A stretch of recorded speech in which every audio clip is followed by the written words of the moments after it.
Աստծո նամակը քեզ համար այսօր։ Զավակս, դու անհանգստություններ ունես վաղվա օրվա համար։ Դու մտածում ես, թե ինչպես պետք է հայթայթես քո ընտանիքի համար։ Միգուցե հիասթափված ես կամ հոգնած, բայց դու մոռանում ես, որ ես եմ քո հովիվը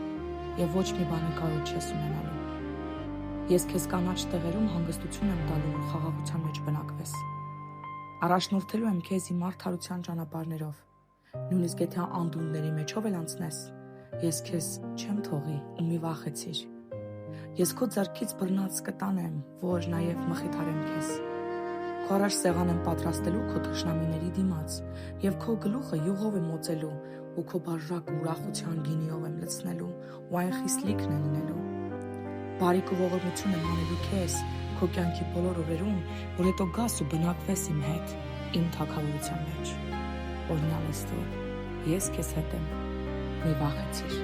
Տեր շնորհակալ ենք, որ դու մեզ չես թողնում, որ առաջնորդում ես մեզ քո արդարության ուղիներով։ Փառք ու պատիվ քեզ, հավիտյանս, ամեն։